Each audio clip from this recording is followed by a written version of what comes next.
Hello everyone, how are you all. Welcome to idea infusion by triumph academy. आज हम करने वाले हैं आपका SEC का जो सब्जेक्ट है नेगोशिएशन एंड लीडरशिप, उसका यूनिट नंबर 1 जिसका नाम है नेगोशिएशन फंडामेंटल्स एंड कैनवास। तो बिना किसी देरी के आज की वीडियो स्टार्ट करते हैं। तो सबसे पहले देखते हैं नेगोशिएशन की डेफिनेशन की। नेगोशिएशन होता क्या है?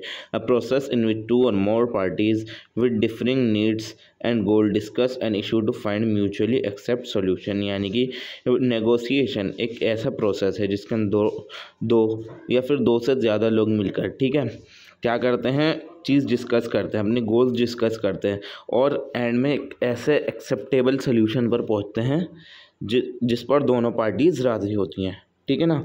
यानी कि नेगोशिएट करते हैं किसी भी मामले के अंदर। नेगोशिएशन क्या कहलाता है? जब दो या फिर दो से ज़्यादा लोग जिनकी ज़रूरतें भी अलग अलग हैं, नीड्स सबकी क्या है, अलग अलग हैं दोनों की, और वो दोनों बैठते हैं, इश्यूज डिस्कस करते हैं और एंड में एक म्यूचुअली एक्सेप्टेबल सोल्यूशन निकालते हैं। यानी जिनके अंदर एक ऐसा सोल्यूशन जिसके अंदर दोनों पार्टीज राज़ी हों। इस चीज़ को, इस पूरे प्रोसेस को हम नेगोशिएशन कहते हैं। नेगोशिएशन देखिए हमारे लिए आर्ट्स भी हो सकती है और साइंस भी हो सकती है। क्यों? क्योंकि इसके अंदर स्ट्रेटेजी भी लगेगी, ठीक है ना। अगर आपको कोई चीज़ नेगोशिएट करनी है किसी भी चीज़ का, मान लो आपको पैसे लगाने हैं, सबसे बड़ी एग्जांपल मान लेते हैं नेगोशिएशन का, ठीक है ना। तो आपको स्ट्रेटेजी से चलना पड़ेगा, आपको साइकोलॉजी का भी ध्यान रखना पड़ेगा, सोच कर चलना पड़ेगा, और कम्युनिकेशन की आप किस तरीके से बात करते हैं, आपको किस तरीके से उसके पैसे लगाने हैं चीज़ के, है ना। तो इसके अंदर तीनों चीज़ें आपके इंक्लूड होंगी, स्ट्रेटेजी भी, साइकोलॉजी भी एंड कम्युनिकेशन भी। तो इस तरीके से क्या है, आर्ट्स भी और साथ साथ साइंस भी है, ठीक है। अब इसके अंदर क्या क्या कॉन्सेप्ट आते हैं, what are the key concept. सबसे पहले आता है बैठना। बैठना क्या होता है? इसकी पूरी फुल फॉर्म है best alternative to negotiated agreement, your fall back option if negotiation fails. यानी कि आपका एक ऑप्शन, यानी कि एक एक्स्ट्रा ऑप्शन, जैसे आपका प्लान बी होता है ना हमेशा, उसको हम अगर नेगोशिएशन की लैंग्वेज में देखें तो उसको बैठना बोलेंगे, ठीक है ना। मान लीजिए आपको अपनी कार बेचनी है फॉर एग्ज़ाम्पल, ठीक है। आपको एक पार्टी ऑर्डर कर रही है 5 लाख रुपए, ठीक है। आपने उसको रख दिया 5 लाख को प्लान बी के अंदर कि अगर मुझे इससे ज़्यादा मिल जाता है कहीं तो मैं उसे बेच दूंगा, वरना मेरे पास प्लान बी तो है ही, ठीक है ना। Best alternative to negotiated agreement तो है ही मेरे पास, बांटना तो है ही। क्या क्या है वो बांटना? 5 लाख रुपए कि मुझे ये तो मिलेंगे ही मिलेंगे, अगर मुझे कुछ मिले ना मिले ये 5 लाख तो मुझे मिल ही जाएंगे। तो इस वजह से मैं कहीं और भी ट्राई कर लूँ। और एक होता है जोपा। जोपा क्या होगा? आपका जोन ऑफ पॉसिबल एग्रीमेंट, ठीक है। Range within which agreement is satisfactory to both parties. यानी कि ऐसा एग्रीमेंट जिसके अंदर दोनों पार्टी खुश हो, किसी पार्टी को नुकसान ना हो, दोनों पार्टी का फ़ायदा भी हो जाए और नेगोशिएशन भी दोनों साइड से हो जाए। इसको क्या बोलेंगे? ZOP है, ठीक है। और रिजर्वेशन प्राइस किसे कहते हैं? The least favorable point at which you will accept a deal. यानी कि सबसे कम प्राइस जिसके अंदर आप डील एक्सेप्ट कर रहे हो। यानी कि आपको कोई चीज़ बेचनी है, अपना फ़ोन बेचना है, तो आप क्या कहोगे? ये 10,000 का तो मुझे कम से कम बेचना ही बेचना है, इससे कम का बिकेगा तो मैं नहीं बेचूंगा। तो जो 10,000 रुपये हो गए आपके, वो क्या हो गया? आपका रिजर्वेशन प्राइस हो गया। और एंकरिंग क्या किसे कहते हैं? Setting a reference point around which negotiation revolve, ठीक है ना। एक रेफरेंस पॉइंट जिसके अराउंड नेगोशिएशन घूमती है, ठीक है, रिवॉल्व होती है, उसको हम क्या बोलते हैं? एंकरिंग। अब इसके अंदर क्या क्या चीज़ें यूज़ होती हैं, क्या क्या वर्ड को और वोकेबलरी यूज़ होती है आपकी नेगोशिएशन के अंदर। सबसे पहला होता है ऑफ़र। ऑफ़र किसे कहते हैं? The proposal made by one party. कि मान लीजिए कि मैं अपनी कार बेच रहा हूँ, तो मैं बोल रहा हूँ कि मैं 10 लाख की बेचूंगा, तो 10 लाख रुपए क्या है मेरी तरफ से? ऑफ़र है, ठीक है ना। और काउंटर ऑफ़र क्या होता है? क्या नाम है? एक और ऑफ़र दे दी, मतलब मैंने उसके अंदर कुछ चेंजेस कर दी और ऑफ़र दे दी कि मतलब 1 लाख की तो बेचूंगा 7 साल, 1 साल की वारंटी भी दे दूंगा। ये 1 साल की वारंटी के ऊपर एक और ऑफ़र क्या आ गई? काउंटर ऑफ़र आ गई, ठीक है ना। और कंसेशन क्या होगा? मान लीजिए कि प्राइस मैंने किसी चीज़ के, उस कार को बेचने के 15 लाख रुपए लखे है और वो बिकी 12 लाख रुपए की, तो जो 3 लाख रुपए हुए वो क्या कहलाए जाएंगे? हमारे कंसेशन कहलाया जाएगा। और डेडलॉक क्या होता है? डेडलॉक एक ऐसी सिचुएशन आ जाती है ना, प्राइस जिस पॉइंट पर ना हमारे प्राइस घट रहा होता है ना बढ़ रहा होता है, कि हम चाहते हैं कि ये हमारी चीज़ महंगी बिक जाए, बट वो एक ऐसा पॉइंट आ गया कि कोई भी उस इतने पैसों से ज़्यादा उस चीज़ को देने के लिए तैयार नहीं है। तो ऐसी चीज़, ऐसा पॉइंट क्या कहलाया जाएगा? डेडलॉक। और विन विन सिचुएशन हम किसे कहते हैं? जब दोनों पार्टीज खुश हो गई, मैंने आपको सामान बेच दिया, मुझे भी फ़ायदा हो गया, आपने सामान खरीद लिया, आपको सस्ता लगा, आपको भी फ़ायदा हो गया। तो इस सिचुएशन को क्या बोलेंगे, विन विन सिचुएशन। और विन लूज सिचुएशन किसे कहेंगे कि मतलब मैंने तो घाटे में बेचा और आपने फ़ायदे में खरीद लिया, या फिर आपने घाटे में मुझे दिया और मैंने फ़ायदे में खरीद लिया, ठीक है। तो इस चीज़ को हम क्या बोलेंगे, विन लूज सिचुएशन, ठीक है। तो ये कोर वोकैबुलरी हैं जो मोस्टली इसके अंदर यूज़ की जाती हैं। अब देखते हैं डील मेकिंग और डिस्प्यूट रेजोल्यूशन के अंदर क्या फ़र्क होता है। डील मेकिंग यानी कि आप किसी से कोई डील कर रहे हैं, तो डील मेकिंग क्या होती है, फ्यूचर फोकस्ड होता है। यानी कि जो आप डील करते हैं वो फ्यूचर के बारे में, किसी चीज़ के बारे में तो करेंगे ना कि इन फ्यूचर हमें ये खरीदना है, तो कॉन्ट्रैक्ट करते हैं कि ये बनवाना है, तो वो क्या है, डील मेकिंग है, ठीक है। इसके अंदर हम लॉन्ग टर्म वैल्यूज़ क्रिएट करते हैं और रिलेशनशिप भी हम इसके अंदर लॉन्ग टर्म वैल्यू क्रिएट करेंगे उसके अंदर भी, जैसे कि कॉन्ट्रैक्ट्स वगैरह हो गए। कॉन्ट्रैक्ट्स के अंदर आप डील कर रहे हैं कि 1 साल के अंदर मुझे ये बना के देना है आपको, ये डील मेकिंग हो गई। डिस्प्यूट रेजोल्यूशन के ये देखिए, डील मेकिंग फ्यूचर फोकस्ड है और डिस्प्यूट रेजोल्यूशन पास्ट फोकस्ड है। यानी ये पिछली चीज़ें देखता है जो डिस्प्यूट रेजोल्यूशन है, ठीक है ना। जैसे कि जो अभी फ़िलहाल कॉन्फ्लिक्ट चल रहा है, फ़िलहाल जो मसला चल रहा है उसको सॉल्व करना, जैसे हमें कोई लीगल सेटलमेंट करना है, ठीक है ना, तो उसको हम क्या बोलेंगे, डिस्प्यूट रेजोल्यूशन, ठीक है। आई होप आपको फ़र्क समझ में आया होगा deal making and dispute resolution के अंदर। आगे चलते हैं हम अजम्पशंस एंड बायसेस देखते हैं जो नेगोशिएशन को अफेक्ट करती हैं। सबसे पहले कंफर्मेशन बायस, ठीक है। Seek information that support existing belief, यानी कि हम seeking information that supports existing beliefs. और सेकंड जो आपका आता है वो आता है over confidence bias, over estimating one's ability to win और इवेल्युएट आउटकम। यानी कि एक इंसान ओवर कॉन्फिडेंस होगा, ठीक है, कि मैं तो ये बेच ही दूंगा, मैं तो विन विन सिचुएशन में हूँ हमेशा, है ना। तो इस चीज़ को हम क्या बोलेंगे, ओवर कॉन्फिडेंस बायस। तो नेगोशिएशन के अंदर ओवर कॉन्फिडेंट भी होना बेकार है, यानी कॉन्फिडेंट हो आप बट ओवर कॉन्फिडेंट ना हो। और रिएक्टिव डिवैल्यूएशन, यानी कि devaluing proposal simply because they come from the opposing side. यानी कि मुझे पता है कि मान लीजिए कि मेरी आपसे लड़ाई है, मुझे आपसे ख़रीदना नहीं है वो चीज़, मगर आप मुझे बेचना आ गए, तो मैं उस चीज़ के ऐसे प्राइस लगा दूं जिस पर आप राज़ी ही ना हो।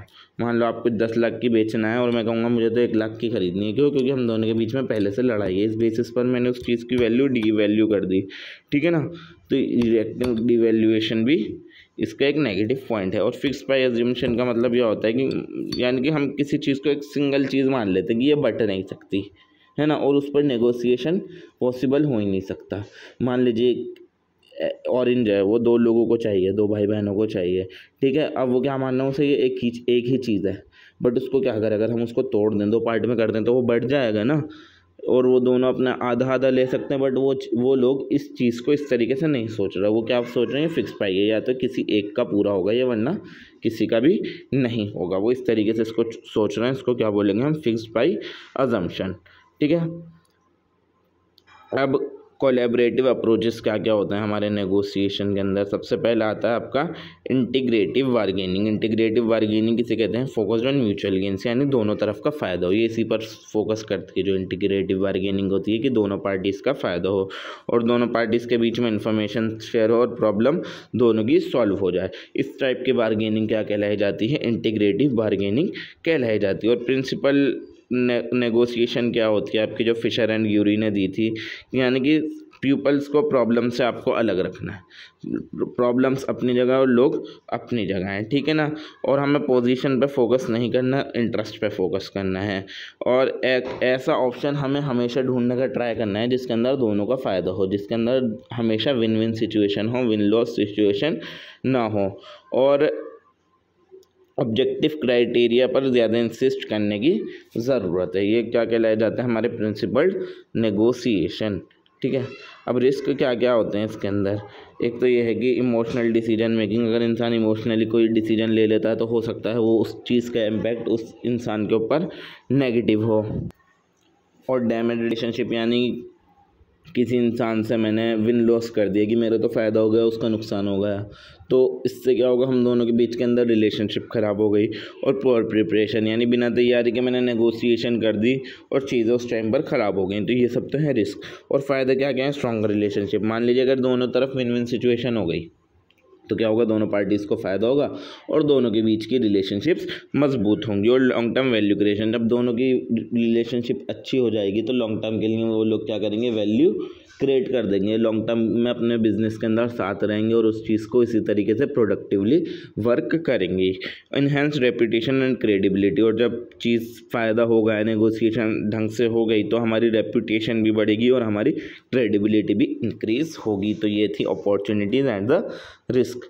तो विन विन आउटकम के फ़ायदे क्या क्या हैं हमारे, किस तरीके से अचीव करते हैं, यानी कि अगर हम दोनों साइड के इंटरेस्ट देखें और दोनों साइड का ही भला सोचें, हमेशा एक साइड का अगर हम भला सोचते हैं तो हम कभी भी विन विन सिचुएशन पर नहीं पहुंच सकते हैं। और बिल्ड ट्रस्ट एंड रैपर्ट, जब हमें सामने वाले पर भरोसा होगा, ट्रस्ट होगा, तभी हम विन विन सिचुएशन हो सकती है, वरना विन विन सिचुएशन होना इज़ नॉट पॉसिबल। और यूज़ क्रिएटिव प्रॉब्लम सॉल्विंग, और प्रॉब्लम को सॉल्व करने के ऐसे तरीके ढूंढने हैं जिसके अंदर दोनों ही पार्टीज़ का फ़ायदा हो, किसी एक पार्टी का फ़ायदा ना हो। और be transparent about need and limits, और हमें अपनी नीड्स और अपनी लिमिट्स के बारे में ट्रांसपेरेंट रहना है, यानी इन चीज़ों को हमें खुलकर बताना है सामने वाले को कि ये मेरी ज़रूरत है और ये मेरी लिमिट है कि मैं इतनी तक का ख़रीद सकता हूँ और ये मेरी ज़रूरत है। और जब अगर उस चीज़ का वो मतलब तैयार होगा उस चीज़ को बेचने के लिए, मान लीजिए आपको कुछ ख़रीदनी है चीज़, आपकी कार की नीड है और आपके पास सिर्फ 5 लाख रुपए हैं, तो आप सामने वाले को बता दें कि मुझे क्या नाम है, मेरे पास सिर्फ 5 लाख रुपए और मुझे कार की नीड है, तो अगर वो उसके अंडर में बजट में होगी तो वो आपको बेच देगा, वरना नहीं। ठीक है ना। तो इस तरीके से विन विन आउटकम्स आना ठीक रहते हैं। और नेगोशिएशन कैनवस क्या होता है? A strategic preparation tool that help negotiator organise their thoughts, understand context, plan their approach, यानी कि ऐसी स्ट्रेटेजिक प्रिपरेशन टूल है नेगोशिएशन कैनवस जो नेगोशिएटर को हेल्प करता है किस बारे में, कि वो अपने थॉट्स को ऑर्गेनाइज करे और कॉन्टेक्स्ट को समझे, अंडरस्टैंड करे और उस हिसाब से अपना प्लान को, अपने अप्रोच को प्लान करे। ठीक है। और ये विजुअल फॉर्म में भी हो सकता है और स्ट्रक्चर्ड फॉर्म में भी हो सकता है। ठीक है। Improve clarity and collaboration in preparation, तो ये था हमारा नेगोशिएशन कैनवस। अब की एलिमेंट क्या होते हैं नेगोशिएशन कैनवस के अंदर? सबसे पहले कम्युनिकेशन, यानी कि बातचीत। Plan how and when to communicate, कि हमें पहले से ही प्लान करके रखना है कि हमें कब और किस तरीके से बात करनी है और किन पॉइंट्स के बारे में, किन की पॉइंट्स के बारे में हमें बात करनी है और किस टोन में हमें बात करनी है। तो ये एक नेगोशिएशन का बहुत वैल्यू कोर की कॉन्सेप्ट जो है वो होता है कम्युनिकेशन नेगोशिएशन कैनवस का। और दूसरा होता है कमिटमेंट। क्या नाम है, आप लेवल ऑफ एग्रीमेंट डिफाइन करो पहले, ठीक है ना, और आप उस चीज़ पर किस तरीके से काम करोगे, कि मतलब मैंने डिफ़ाइन कर दिया कि मतलब मैं आपको कार बेच दूंगा और आप ये कहो कि मैं पूरे पेपर्स के साथ दूंगा, सारी लीगल रिक्वायरमेंट्स पूरी करके दूंगा, तो ये आपने कमिटमेंट कर दी। उससे सामने वाले के माइंड में आपके लिए भरोसा पैदा होगा। ठीक है ना, वो कहेगा अरे वाह ये बंदा तो कमिटमेंट कर रहा है, और कम्युनिकेशन कितने अच्छे से करी, इसने एक एक पॉइंट समझाया है, तो बंदा मतलब ख़रीदने को तैयार हो जाएगा वो चीज़ आपसे। ठीक है ना। और पावर, आप सोर्स ऑफ इन्फ्लुएंस को अंडरस्टैंड करो, आपको अपनी जो चीज़ बेच रहे हो उसके बारे में पूरी नॉलेज होनी चाहिए। आप उसको सामने वाले को बताओ कि मैं जो चीज़ बेच रहा हूँ इसके अंदर ये खासियत है, ये खासियत है, इस तरीके से ये चीज़ अच्छी है, तो वो कहेगा ये इतने अच्छे से समझा भी रहा है और इसकी चीज़ इतनी अच्छी भी और साथ साथ कमिटमेंट भी कर रहा है, तो भाई इससे तो मतलब डील कर ही लो। ठीक है ना। और क्या नाम है, रिलेशनशिप भी होना ज़रूरी है इसके अंदर। Understand the nature, history and dynamics of your relationship with the other party, आप अपने उस पार्टी के साथ रिलेशनशिप भी पास्ट में देखें कि कैसे हैं। अगर अच्छे हैं तो वो पार्टी मतलब आपसे नेगोशिएट आसानी से कर लेगी, और अगर बुरे रहे हैं तो आपको मतलब ठीक ढंग से चलना होगा उस हिसाब से। तो आपको रिलेशनशिप का भी ध्यान रखना। और अल्टरनेटिव, आप अपना बैठना तैयार रखें कि क्या नाम है, अगर यहाँ से अच्छा हुआ तो ये हम बेच दूंगा, यहाँ से अच्छा हुआ तो इस तरीके से बेच दूंगा। ठीक है। तो अल्टरनेटिव हमेशा तैयार लगना चाहिए। और लेजिटिमेसी, आप use objective standard to support your case, आप अपना मार्केट डेटा वगैरह दिखाएं, लीगल स्टैंडर्ड दिखाएं कि मैं कुछ गलत नहीं कर रहा, मेरे पास डेटा भी है, मेरे पास लीगल स्टैंडर्ड्स भी हैं। ठीक है। तो ये होती है legitimacy. Options, explore multiple possible solution to meet both parties interest, यानी कि आप सारे ऑप्शन देखें कि किस ऑप्शन के अंदर दोनों पार्टीज़ का ढंग से फ़ायदा हो रहा है। कभी भी अपने फ़ायदे के बारे में ज़्यादा ना सोचें, सामने वाले के बारे में भी सोचा जाए। सारे ये ना हो कि मेरा तो फ़ायदा हो जाए, सामने वाले का हो ना हो। आपको एक ऐसी सिचुएशन ढूंढ कर निकालनी है जिसके अंदर दोनों ही पार्टीज़ का फ़ायदा हो। कोई अपने आप को ये ना समझे कि मतलब जैसे कि मेरा फ़ायदा हो, सिर्फ ऑप्शन हमेशा इंसान को तैयार रखने चाहिए। और इंटरेस्ट, ठीक है, आपको अंडरलाइंग नीड्स पर फोकस करना है, सामने वाले के डिज़ायर्स पर फोकस करना है। सरफेस लेवल पोजीशन से उठकर आपको सामने वाले के इंटरेस्ट को भी फोकस करना ही पड़ेगा। और अब आपका जो लास्ट पॉइंट है इसके अंदर, how to use the canvas, fill out each element before entering negotiation, यानी अपने अंदर ये जितने भी एलिमेंट बताए गए हैं, कम्युनिकेशन और रिलेशनशिप्स और लेजिटिमेसी, इन सब चीज़ों का ध्यान रखें एक नेगोशिएशन करने से पहले, और अपने अंदर ये सारी चीज़ें डेवलप करें। Revisit and adjust as new information emerge, और जैसे ही नई इन्फॉर्मेशन कुछ पता लगे उस हिसाब से अपने आप को एडजस्ट करें जल्दी से। और use it to assess leverages communication strategies and common ground.